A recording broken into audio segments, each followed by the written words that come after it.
سماج نے جو حسین بنایا ہے وہ حسین نہیں چاہیے، ضرورت ہے حسینی سماج بنانے کی۔ سماجی حسین اور ہے، حسینی سماج اور ہے۔ آج آپ کا سماج حسینی ہونا چاہیے، وہ چیزیں جو حسین نے چاہیے۔ ممبر پہ آتے ہیں تو صاحب کچھ کام نہیں ملا تو صاحب فائٹنگ کرواتے نماز سے، حسین کی نماز سے، اور یہ سیدھی سادی پبلک واہ واہ واہ واہ واہ واہ کرتی رہتی ہے۔ کیا چیز کی بحث کرتے؟ نماز افضل یا اہل بیت، نماز افضل یا حسین، یہ کوئی بحث ہے؟ حسین افضل یا نماز، نماز افضل یا حسین، کیا مقصد ہے بھائی؟ تو سب سے پہلے ان دونوں کا مقابلہ کرنے سے پہلے اپنے علم کو دیکھو، کیا ان دونوں سے اوپر ہے تمہارا؟ کیا تمہاری فکر قرآن سے اوپر ہے؟ تمہاری فکر سجدوں سے اوپر ہے؟ تمہاری فکر حسین سے؟ تو پھر تم کون ہوتے کہ حسین اور سجدوں کا کمپیئر کرنے والے؟ ہمیں کیا حق ہے؟ ایک صاحب میرے پاس آئے، کہنے لگے حضور یہ ثابت ہو گیا ہے کہ حسین افضل ہے نماز سے۔ میں نے کہا جی کیا فرمایا آپ نے؟ میں نے ان کا چہرہ دیکھا، کبھی نماز نہیں پڑھتے تھے۔ میں نے کہا آپ کو اچھا لگا ہوگا جس نے بھی ثابت کیا ہوگا۔ کہا کیوں؟ کہا آپ ایسے بھی نماز نہیں پڑھتے تھے کبھی، اور کسی نے آپ کے مہر لگا دی آپ کے اس کیریکٹر پر کہ جب ٹھیک کر رہے حسین ہے نا تمہارے پاس کافی ہے۔ میں نے کہا بھائی انہوں نے کوئی دلیل دی ہوگی یا نہیں؟ بغیر دلیل کے تو مولانا نے بات نہیں کی ہوگی۔ کہاں دلیل دی ہے انہوں نے؟ افضلیت حسین کی ثابت کی ہے، نماز سے زیادہ افضل حسین ہے۔ ہم نے کیا دلیل دی ہے؟ کہا جب نبی کے پشت پر حسین سوار ہوئے تو سجدے کو روک دیا گیا، حسین کو نہیں اتارا گیا۔ دیکھیے یہ جو پرانا ہے، دیکھیے ہے نا، یہی ایک دلیل ہوتی ہے۔ حسین کا خیال رکھا گیا، سجدے کا نہیں۔ حسین جب چاہیں اتریں، تم جب چاہو سر نہیں اٹھا سکتے ہو، سجدہ رک گیا۔ اچھا کہنے کتنی اچھی دلیل ہے؟ ہم نے کہا بے شک دلیل تو اچھی ہے، لیکن انہوں نے سکے کا ایک رخ دکھایا، تم کو دوسرا نہیں دکھایا۔ کہا دوسرا رخ کیا ہے؟ ہم نے کہا دوسرا رخ ہم سے سن لو۔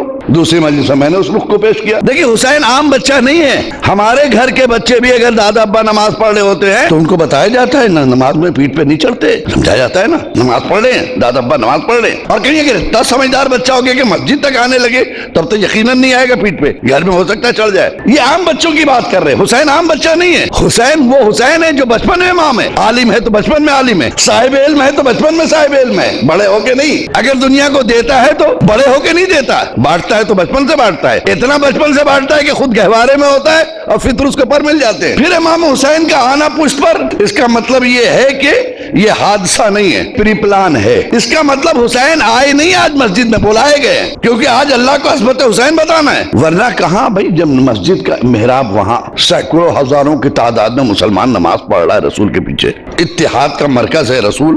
آج کوئی فرقہ نہیں ہے، نہ کوئی سنی ہے، نہ کوئی شیعہ ہے، نہ کوئی دیوبندی ہے، جو ہے وہ مسلمان ہے، کوئی فرقہ نہیں ہے، سب سچے مسلمان بنے، سجدے میں پہنچے، بیٹھے۔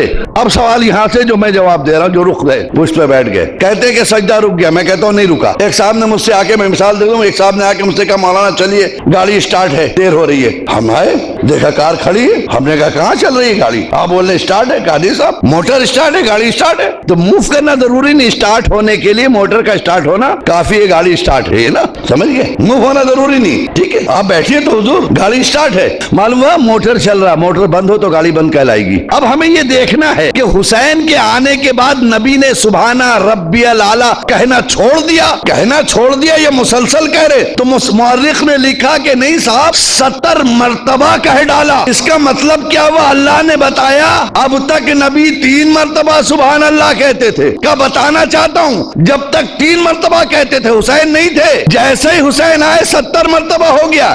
اس کا مطلب ہے اگر حسین آ جائے تو سجدوں میں طولانی پیدا ہو جاتی ہے، یعنی آمد حسین طولانی سجدہ کا سبب ہے۔ اب اگر تمہارے درمیان کوئی ایسا حسین آ جائے جو تمہیں سجدے سے دور کر دے تو سمجھنا یہ وہ حسین نہیں ہے جو تمہارے پاس رہتا ہے، اس لیے کہ حسین آئے گا تو سجدہ آئے گا تمہارے پاس، بڑھے گا گھٹے گا نہیں۔ آرام سے بیٹھے ہیں، کوئی پریشانی نہیں، میرے اللہ جبریل کو بھیج کے اتروا لے۔ لیکن آج یہ کہہ رہا ہے کہ نہیں جبریل جا کر ان کو گود میں نہ اٹھانا، بلکہ میرے نبی سے کہنا کہ جب تک حسین خود سے نہ اتر جائے تب تک تم سجدے کو طولانی کرتے رہو۔ توجہ رہیے گا، میں بہت قیمتی جملہ آپ کے حوالے کر رہا ہوں، طولانی کرتے رہو۔ میرے اللہ کیوں؟ کیا تم دیکھ نہیں رہے ہو آج سجدے پہ محافظ سجدہ بیٹھا ہے؟ میں سجدے کو، نماز کو تھوڑی سی طولانی کر رہا ہوں، یا یوں کہہ لیجئے تھوڑی دیر ان کے سجدے کو کہ حرکت کو روک رہا ہوں، سجدہ نہیں رک رہا، سجدہ تو ہے، حرکت جو سجدے کے بعد ہونا چاہیے، دوسرا سجدہ ہو یا اٹھنا ہے، روک رہا ہوں اس لیے کہ آج میں تھوڑی دیر کے لیے اسے روک کر قیامت تک کے لیے سجدہ بچانے جا رہا ہوں، اس لیے کہ جو پشت پہ بیٹھا ہے قیامت تک کے سجدوں کا نگہبان ہے یہ۔ اللهم صل على محمد وآل محمد